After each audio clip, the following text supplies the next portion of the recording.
आ रही है, लेकिन नए खतरे के अलार्म भी बजने लगे हैं। एक जिले में एक महीने के अंदर अगर 9,000 के करीब बच्चे संक्रमित हो जाएं तो ये चिंता की बात है। महाराष्ट्र के अहमदनगर में यही हुआ है। ये पूरे देश को सावधान करने वाली खबर है।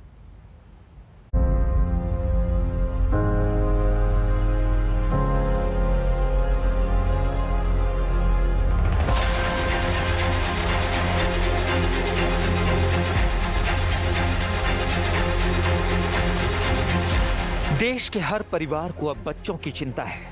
तीसरी लहर का खतरा सामने है और ये डर भी गलत नहीं है कि अब बच्चे कोरोना की चपेट में आएंगे।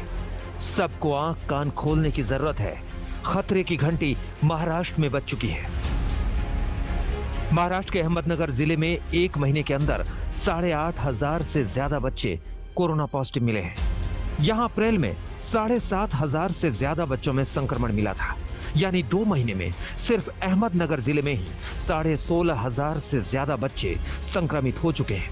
अहमदनगर में कोरोना के जितने केस आए हैं उनमें अप्रैल में 10% और मई में 12% बच्चे हैं। मई में जो 8,500 से ज्यादा बच्चे संक्रमित हुए उनमें 1 साल से कम उम्र के 85 बच्चे, 1 साल से 10 साल के 2,694 बच्चे और 11 से 18 साल के 6,102 बच्चे हैं। बच्चों में संक्रमण का ये बहुत बड़ा आंकड़ा है और ये सोचिए कि ये महाराष्ट्र के सिर्फ एक जिले का हाल है, और वो भी तब जब दूसरी लहर खत्म नहीं हुई है। हम अहमदनगर शहर से 20 किलोमीटर दूर एक कोविड सेंटर में पहुंचे। यहाँ 52 बच्चे एडमिट हैं। इन सभी में कोरोना के हल्के लक्षण पाए गए थे। बड़ी चुनौती ये है कि बच्चों में संक्रमण के मामले जिस तरह से बढ़ रहे हैं उसमें उनके इलाज के लिए अलग इंतजाम करने होंगे, क्योंकि अभी तो कोविड सेंटर्स में बड़ों के साथ साथ बच्चों को भी रखा जा रहा है। राहत की बात सिर्फ ये है कि जिन बच्चों में संक्रमण हुआ है उनमें सीरियस केस ना के बराबर है। ज्यादातर बच्चों में कोई लक्षण नहीं है या फिर हल्के लक्षण हैं, लेकिन इसे हल्के में नहीं लिया जा सकता है, क्योंकि महाराष्ट्र में जुलाई अंत और अगस्त की शुरुआत में तीसरी लहर का खतरा बताया जा रहा है। अहमदनगर जैसे जिले अलर्ट कर चुके हैं। महाराष्ट्र में पीडियाट्रिक टास्क फोर्स बन चुकी है।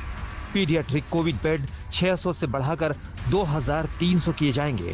करीब 6,300 पीडियाट्रिशियंस को बच्चों में कोरोना के इलाज के लिए तैयार किया जा रहा है। एक्सपर्ट्स ने मॉनसून से पहले बच्चों को फ्लू का टीका लगाए जाने की सलाह दी है, जिससे संक्रमण की स्थिति में बच्चों की हालत सीरियस ना हो। बच्चों में संक्रमण के मामले लगातार बढ़ रहे हैं, इस बात से कोई इनकार नहीं कर सकता।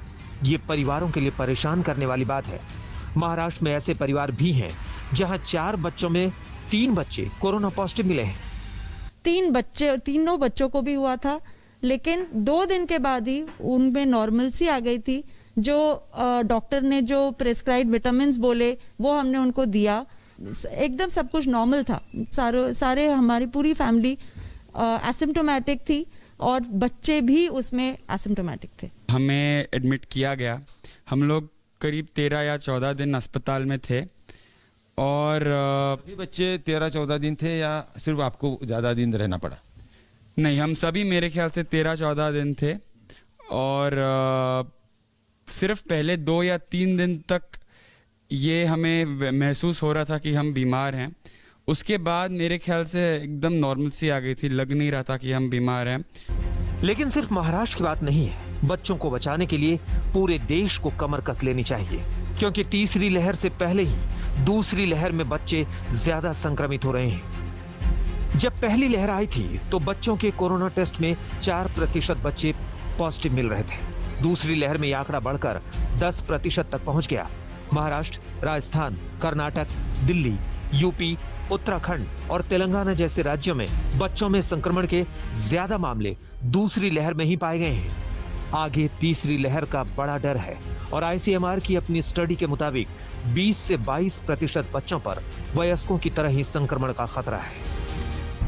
एक्सपर्ट्स का कहना है कि बच्चों में संक्रमण ने अभी गंभीर रूप नहीं लिया है, लेकिन इस पर नजर रखनी होगी। इसे हल्के में लेने की भूल नहीं करनी चाहिए, क्योंकि वायरस अभी भी अपना रूप बदल रहा है और इसी से बच्चों को खतरा है। पंकज खेलकर, अहमदनगर, आज तक।